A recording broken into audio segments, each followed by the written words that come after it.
In this video, we're going to talk about hiring your first salesperson.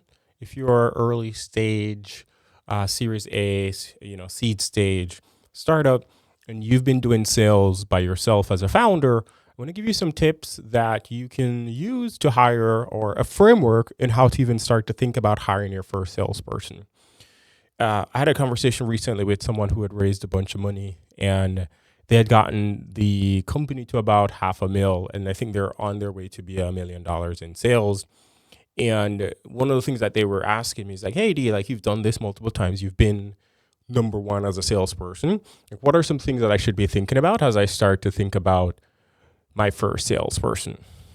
One of the first things I say is this idea of like your philosophy has to align. So the way that you see the world has to be somewhat similar to the way that they see the world, because it's going to be important. I was joking with another friend who had the same issue, and I was like, I think consultants, they always talk about having this test of, if I was stranded in an airport with this person, would I be happy?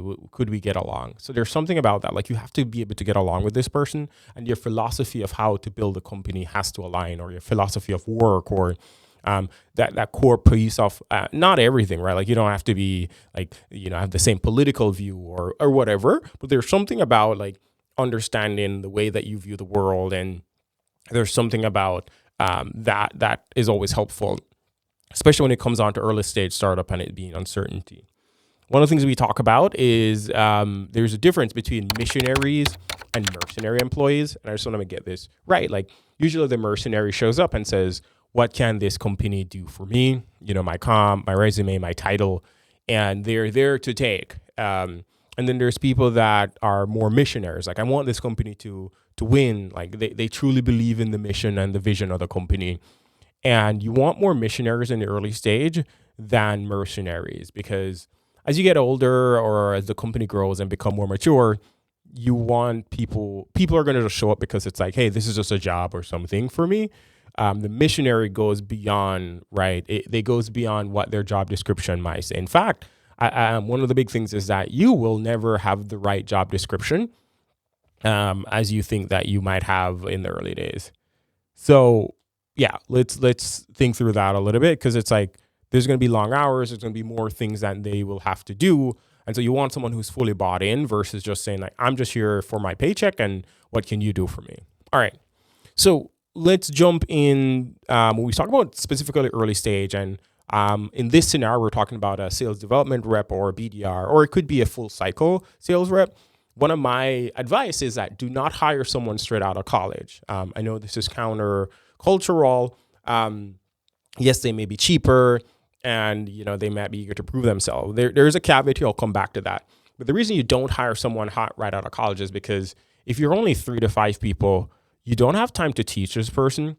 And unless this person has done tons of internship, have worked at a startup, and understand the name of the game, you just don't have time to teach them professional etiquette and all this stuff. You want someone who is at least further along. And so there's one or two things I always say, one or two paths. And one of them is like, can you go find someone who's done full cycle sales that's willing to go prove themselves? So they've booked the meeting, they've closed the deals, they've done onboarding. If you've done this and you've found people who have done full cycle sales and want to come build something for themselves and want to have a greater impact, then yes, those persons are great for an early stage sales hire. The other thing is like the other people that have done adjacent roles, right? So one of the things that I've hired really well is expert services. These people are very professional. They've spoken to, think about like the alpha sites of the world. Like, they've done prospecting, they've handled a funnel.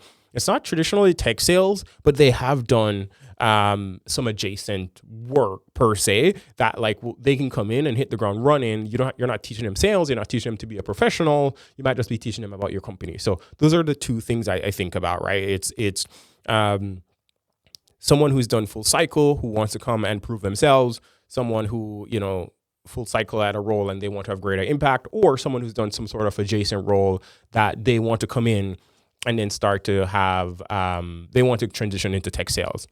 Here's some of the skills that I think about too, is that like, have they done a customer facing role? So that's just like basic of, but like, you'd be shocked, right? So you can't do sales and not be customer facing, some version of owning a quota, or running a process end to end.